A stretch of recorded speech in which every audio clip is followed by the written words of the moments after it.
भगवान श्री कृष्ण के मामा का नाम था कंस। यह कंस न तो राक्षस, न ही असुर और न ही दानव था।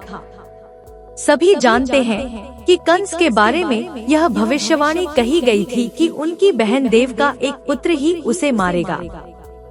बस इसी भविष्यवाणी के कारण वह दहशत में रहने लायक था।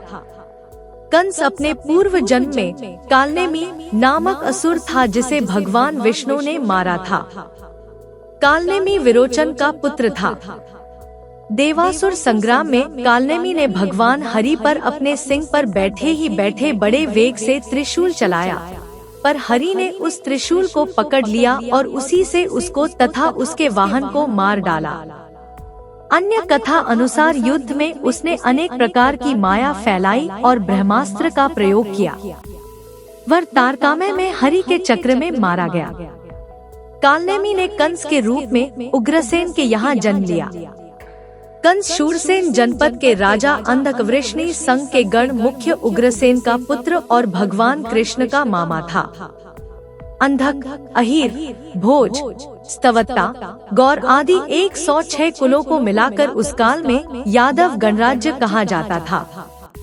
उग्रसेन यदुवंशीय राजा आहुक के पुत्र थे। इनके 9 पुत्र और 5 पुत्रियां थीं। कंस भाइयों में सबसे बड़ा था। उग्रसेन की अन्य पुत्रियां वसुदेव के छोटे भाइयों से ब्याही गई थी। उग्रसेन की माता काशीराज की पुत्री काश्या थी, जिनके देवक और उग्रसेन 2 पुत्र थे। कंस ने अपने पिता उग्रसेन को राजपद से हटाकर जेल में डाल दिया था और स्वयं शूरसेन जनपद का राजा बन बैठा था। शूरसेन जनपद के अंतर्गत ही मथुरा आता है। कंस के काका शूरसेन का मथुरा पर राज था। कंस ने मथुरा को भी अपने शासन के अधीन कर लिया था और वह प्रजा को अनेक प्रकार से पीड़ित करने लगा। आर्यावर्त के तत्कालीन सर्वप्रतापी राजा जरासंध की पुत्री से कंस ने विवाह कर अपनी शक्ति को बढ़ा लिया था। जरासंध पौरव वंश का था और मगध के विशाल साम्राज्य का शासक था। कंस को जरासंध ने अस्ति और प्राप्ति नामक अपनी 2 लड़कियां ब्याह दी थी। इस प्रकार दोनों में घनिष्ठ संबंध बन गया था। चेदी के यादव वंशी राजा शिशुपाल को भी जरासंध ने अपना गहरा मित्र बना लिया। यह शिशुपाल भगवान श्री कृष्ण की बुआ का लड़का था और इसकी आस्था भी कंस के प्रति थी। कंस ने उत्तर पश्चिम में पुरुराज दुर्योधन को भी अपना सहायक बना रखा था। जरासंध के कारण पूर्वोत्तर की ओर असम के राजा भगदंत से भी उसने मित्रता जोड़ रखी थी। कंस के काका शूरसेन का मथुरा पर राज था और शूरसेन के पुत्र वसुदेव का विवाह कंस की बहन देवकी से हुआ था। श्री कृष्ण के पिता का नाम वसुदेव और माता का नाम देवकी था। जन्म के पश्चात उनका पालन पोषण नंद बाबा और यशोदा माता के द्वारा हुआ। वसुदेव यादव के पिता का नाम राजा सूरसेन था तथा बाबा नंद यादव के पिता का नाम राजा पार्जन्य था। नंद बाबा पार्जन्य के 9 पुत्रों में से तीसरे पुत्र थे। सूरसेन और पार्जन्य दोनों सगे भाई थे।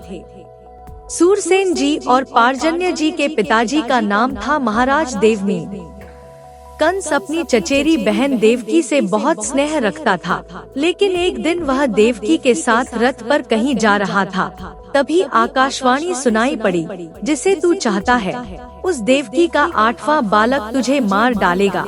इस भयंकर आकाशवाणी को सुनकर कंस भयभीत हो गया और उसने अपनी बहन को मारने के लिए तलवार निकाल ली। वसुदेव ने उसे जैसे तैसे समझाकर शांत किया और वादा किया कि वे अपने पुत्र उसे सौंप देंगे। पहला पुत्र होने पर जब वसुदेव कंस के पास पहुँचे तो कंस ने कहा कि मुझे तो 8वां बेटा चाहिए। बाद में नारद ने बताया कि तुम्हें मारने के लिए देवकी के उदर से स्वयं भगवान विष्णु जन्म लेंगे। तो कंस और भयभीत हो गया और उसने वसुदेव और देवकी को कैद कर लिया। बाद में कंस ने एक एक करके देवकी के 6 बेटों को जन्म लेते ही मार डाला। 7वें गर्भ में श्रीशेष ने प्रवेश किया था। भगवान विष्णु ने श्रीशेष को बचाने के लिए योगमाया से देवकी का गर्भ ब्रजनिवासिनी वसुदेव की पत्नी रोहिणी के उदर में रखवा दिया। तदनंतर 8वें बेटे की बारी में श्रीहरि ने स्वयं देवकी के उदर से पूर्ण अवतार लिया। कृष्ण के जन्म लेते ही माया के प्रभाव से सभी संतरी सो गए और जेल के दरवाजे अपने आप खुलते गए। वसुदेव मथुरा की जेल से शिशु कृष्ण को लेकर नंद के घर पहुंच गए। बाद में कंस को जब पता चला तो उसके मंत्रियों ने अपने प्रदेश के सभी नवजात शिशुओं को मारना प्रारंभ कर दिया। बाद में उसे कृष्ण के नंद के घर होने का पता चला तो उसने अनेक आसुरी प्रवृत्ति वाले लोगों से कृष्ण को मरवाना चाहा, पर सभी कृष्ण तथा बलराम के हाथों मारे गए। तब योजना अनुसार कंस ने एक समारोह के अवसर पर कृष्ण तथा बलराम को आमंत्रित किया। वह वहीं पर कृष्ण को मारना चाहता था, किंतु कृष्ण ने उस समारोह में कंस को बालों से पकड़कर उसकी गद्दी से खींचकर उसे भूमि पर पटक दिया और इसके बाद उसका वध कर दिया। कंस को मारने के बाद देवकी तथा वसुदेव को मुक्त किया और उन्होंने माता पिता के चरणों में वंदना की। कंस का वध करने के पश्चात कृष्ण और बलदेव ने कंस के पिता उग्रसेन को पुनः राजा बना दिया। उग्रसेन के 9 पुत्र थे, उनमें कंस ज्येष्ठ था। उनके नाम हैं न्यग्रोध, सुनामा, कंक, शंकु, अजभू, राष्ट्रपाल, युद्धमुष्टि और सुमुष्टिद। उनके कंसा, कंसवती, सतंतु, राष्ट्रपाली और कंका नाम की 5 बहनें थीं। अपनी संतानों सहित उग्रसेन कुरुवंश में उत्पन्न हुए कहे जाते हैं और उन्होंने व्रजनाभ के शासन संभालने के पूर्व तक राज किया।